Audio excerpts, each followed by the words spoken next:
अच्छा, आप क्या करेंगे, आप डाटा बुकलेट से सोडियम का रेडियस निकालेंगे, ठीक है।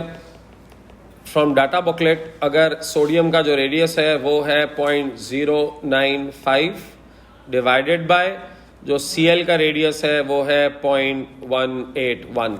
ये डाटा बुकलेट से okay. So simply in the question A9 और कैटाइन के रेडियस को डिवाइड करना, जो आंसर आ जाए चेक करना किस रेंज में लाया कर रहा है, जिस रेंज में लाया करेगा उसकी वही ज्योमेट्री होगी। तो सोडियम आइन और क्लोराइड आइन के रेडियस का 0.525 आया, हमने चेक किया वो ऑक्टाहेड्रल रेंज में लाया करा था, वहाँ से आपने इसका कोऑर्डिनेशन नंबर निकाला। ऑक्टाहेड्रल का कोऑर्डिनेशन नंबर होता है 6। चलें अब आगे चलते हैं। ओके ठीक है, चलें, ये तो वही सारी चीज़ मैंने यहाँ लिखी हुई है। नेक्स्ट मैग्नीशियम क्लोराइड, ज्योमेट्री वही। आप डाटा बुकलेट बन सकें, आपको डाटा बुकलेट में नहीं क्वेश्चन के अंदर गिवन होगा तो मैं आपको दे देता हूँ। मैग्नीशियम का यहाँ पर जो कैटायनिक रेडियस है वो है 0.065 डिवाइडेड बाय क्लोराइड का है 0.181। ज़रा जल्दी से मुझे इसका आंसर निकाल के बताओ। 0.065 डिवाइड बाय 0.181, रेंज चेक कर लो जाके किस रेंज में लाया कर रहा है, ये टेट्राहेड्रल की रेंज में लाया कर रहा है। सो टेट्राहेड्रल कोऑर्डिनेशन नंबर 4, ठीक है। क्वेश्चन नंबर 2 पर आइए। ये तो आसान सवाल था बट ये अक्सर लोग एग्जाम में पिक नहीं कर पाते। आसान तो है बट कंफ्यूजिंग हो जाता है ये, इसीलिए ये कराना जरूरी था। क्वेश्चन नंबर 2 पर आ जाए directly. Define the term transition metal complex. Definition सबको याद हो गई है। फॉर्म्ड व्हेन मेटल एटम और ion forms dative bond with ligands, ठीक है।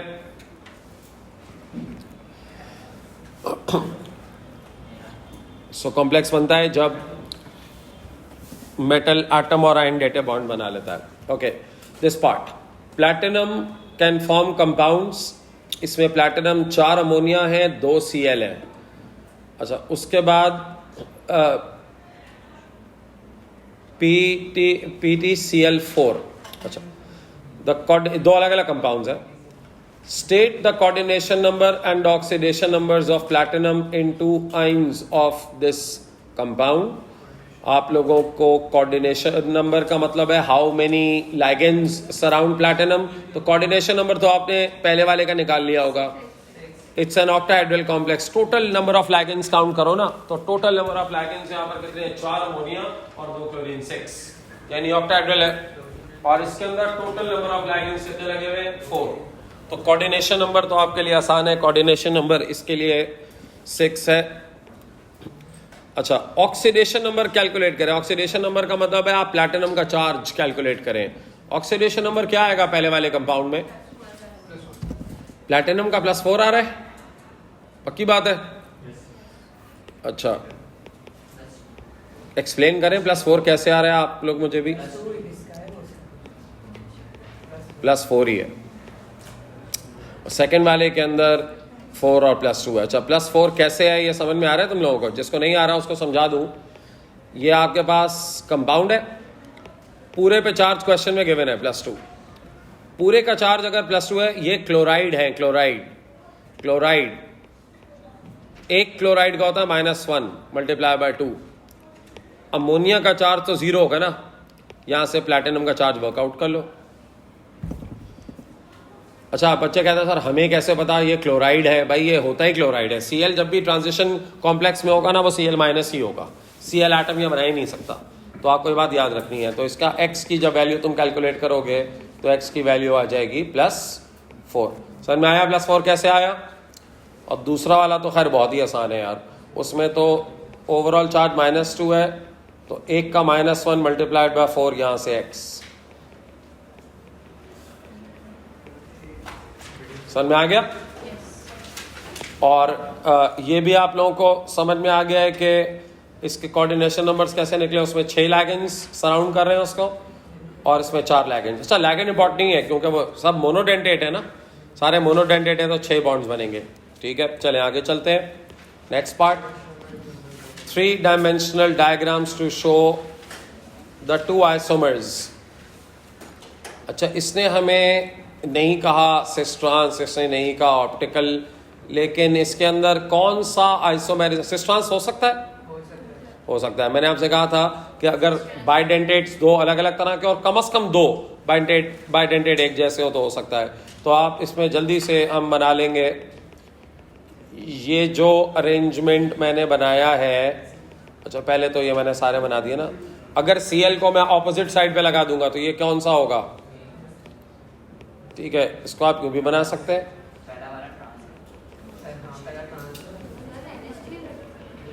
हाँ NH3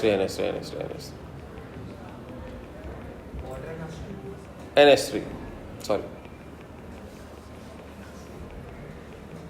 देखो यार, मैंने यहाँ पे ना थोड़ा अलग अलग तरीके से बनाया है। आप कहेंगे सर आपने पहले तो डिफरेंट तरीके से बनाया था। सर इसके बनाने के बहुत सारे तरीके हैं। अगर मैं दोनों Cl को इधर लगा दूं तो तब भी सेस होगा, ठीक है। और एक Cl इधर लगा दूं और एक Cl इधर लगा दूं तब भी। तो there are numerous ways of drawing them. मैंने आपको इस तरह ड्रॉ करके दिखाया है। ये ट्रांस अरेंजमेंट है, बाय द वे ये ट्रांस अरेंजमेंट है और ये सेस अरेंजमेंट है, ये एक दूसरे का जैसे है। This is also one way of drawing. अगर कोई कहता है कि सर अगर मैंने एग्जाम में इसको यूं बनाया कि मैंने यानी कोई कहता है सर मैंने प्लैटिनम में Cl इधर लगा दिया और Cl इधर लगा दिया, ठीक है, और यहाँ पर अमोनिया इधर, अमोनिया इधर भी अमोनिया, ये भी सेस है, ठीक है, इधर भी अमोनिया, ये भी सेस है। ये ज़्यादा कॉमन आंसर है, लोगों को ये ज़्यादा कंफर्टेबल होता है ये ड्रॉ करना। और इसका ट्रांस अरेंजमेंट क्या होगा? आप डायगोनल लगा दें, Cl इधर लगा दें, एक Cl इधर लगा दें यूं डायगोनल, ठीक है, फिर एक अमोनिया इधर लगा दें, एक अमोनिया इधर लगा दें, और जाहिर है दो बच गए तो एक अमोनिया इधर, एक अमोनिया इधर। तो आप समझ रहे हैं, ये भी इसका पॉसिबल आंसर है। आप ऐसे ही बना सकते हैं इसको। मैंने सिर्फ इससे बना के दिखाया ताकि आपको हर तरह के आंसर्स आइडेंटिफाई करने आने चाहिए, ठीक है। तो ये भी सिस ट्रांस है, ये भी नीचे वाले भी सिस ट्रांस है। आप क्यों भी बना सकते हैं इसको, ठीक है, same thing.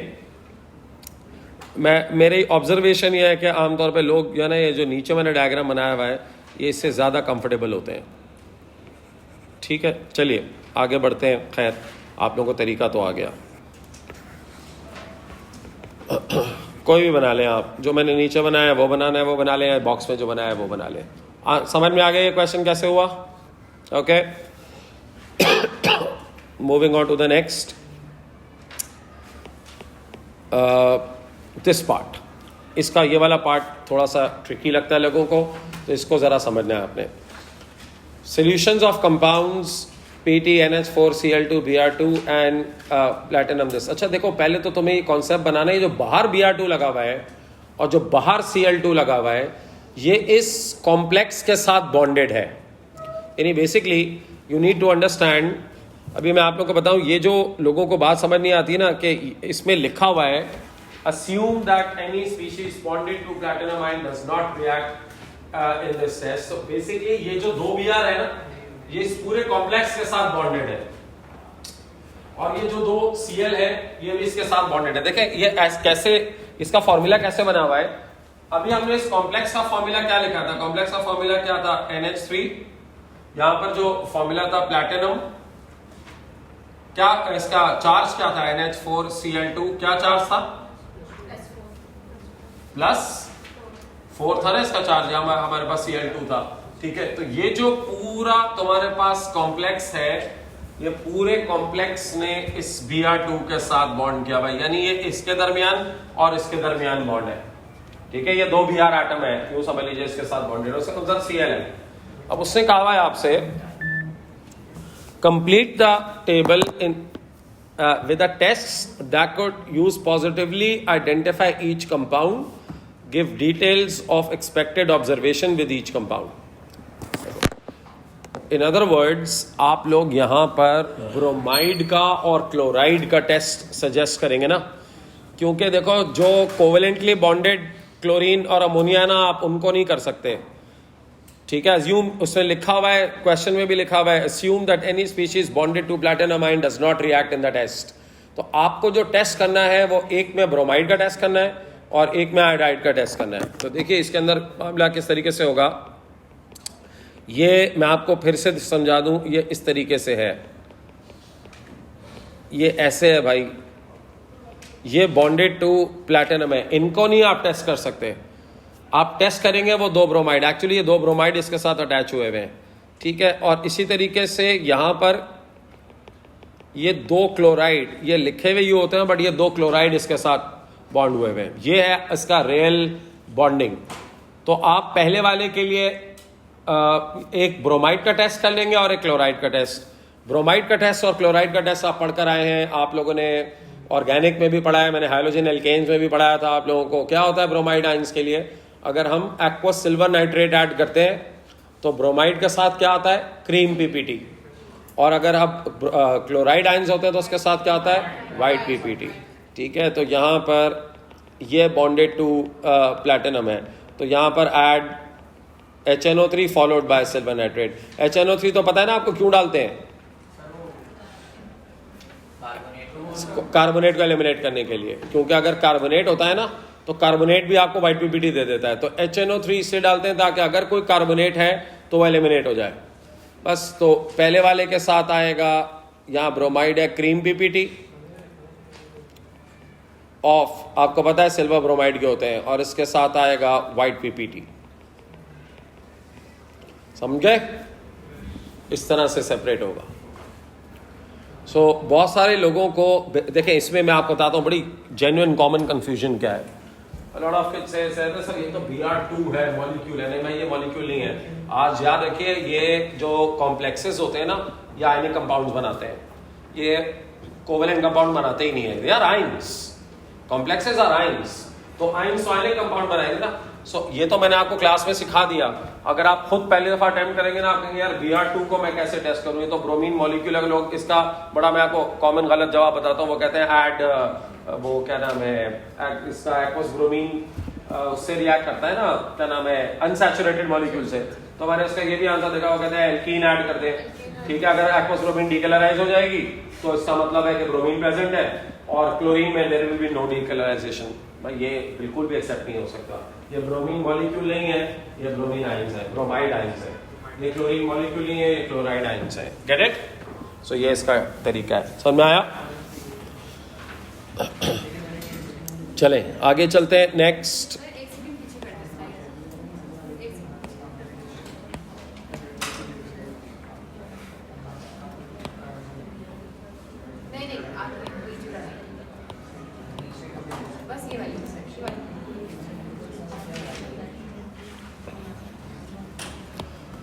Okay then next.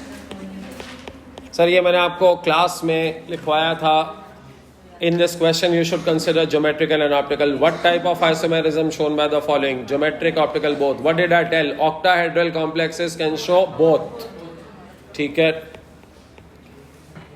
Square planar can show only geometrical, ठीक है, only geometrical. Tetrahedral neither. चले moving on. Question number 3. Did we do question number 3 yesterday? No. Okay, let's quickly do this. So define structural isomer. I guess by now you know the definition. Compound with same molecular formula but different arrangement या structure formula. चलो आगे बढ़ो. Draw 3-dimensional diagram to show the structure of ion. This its shape. कौन सा shape होना चाहिए इसका? Sir total number of ligands कितने हैं? 6 है ना, तो ऑक्टाहेड्रल। आप इसको ऑक्टाहेड्रली अरेंज कर दें बस। Br कहीं भी लगा दो, एक ही तो Br है, जहां दिल चाहे लगा। एक है, 2 है? एक है ना, मैंने गलत लगाया हुआ है, अभी ठीक कर देंगे इसके। 2 है, एक है? एक है यार, 5 अमोनिया है, 5 ही है ना, या मैं गलत रीड कर रहा हूं? एक ही है ना, बस सही है। So there is only 1 Br, वो आप कहीं भी लगा दें जहां दिल चाहे। अच्छा बाय द वे, इसमें हो सकता है सिस ट्रांस? नहीं हो सकता, क्योंकि इसके अंदर आपके पास कम से कम 2 Br होते तो सिस ट्रांस होता। 1 Br में सिस ट्रांस नहीं हो सकता, 3 में भी हो जाता है। मिनिमम ऑफ 2 होने चाहिए, ठीक है, कम से कम एक उसके लाइक इनके। चारों अलग अलग हो, 6 अलग अलग हो, तब भी हो जाएगा। लेकिन 1 और 5 में नहीं होगा। ठीक है,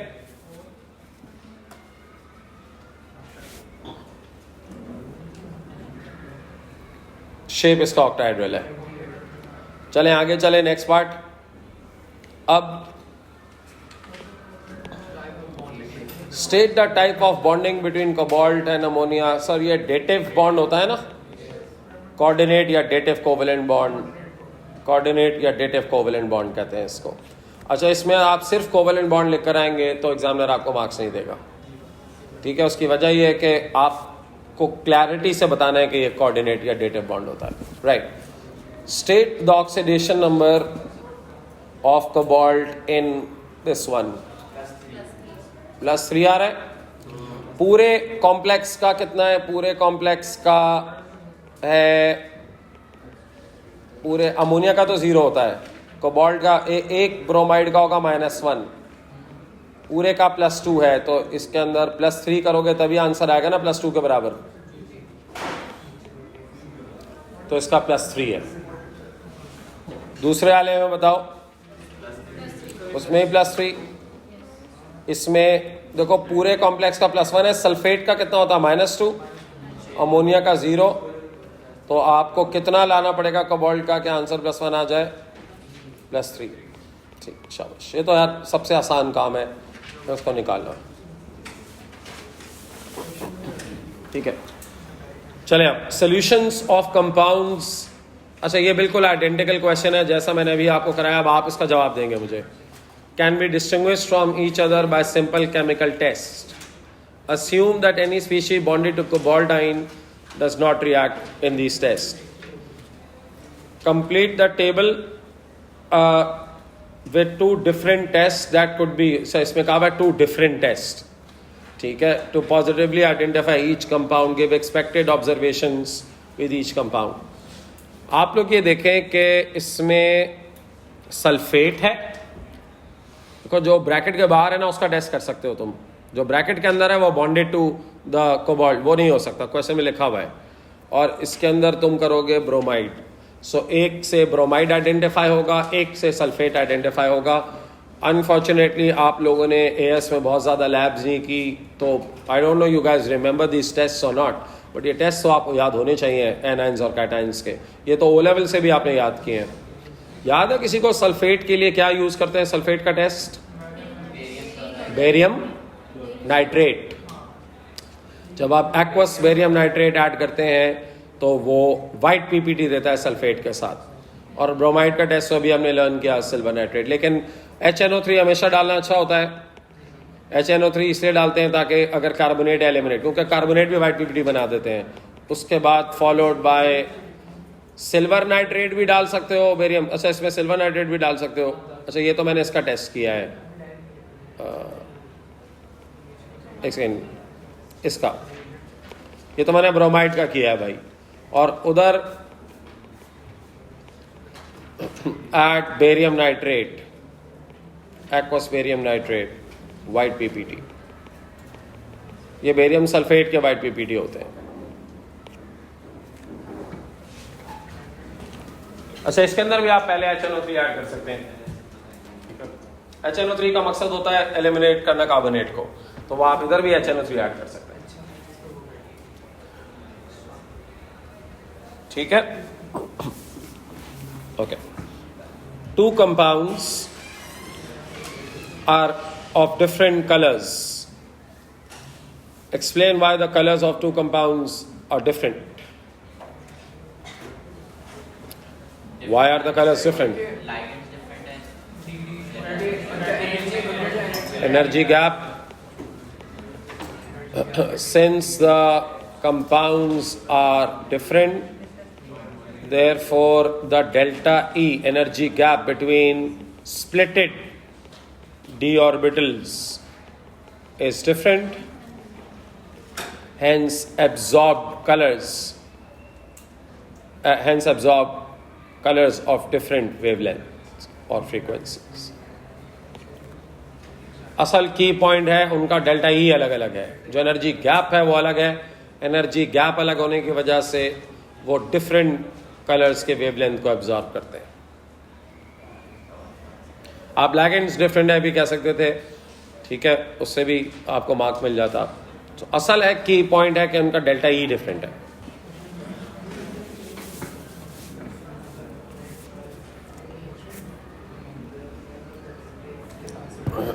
डेल्टा ई डिटरमिन करता है ना कि वो कौन सा कलर एब्जॉर्ब करेगा, ठीक है।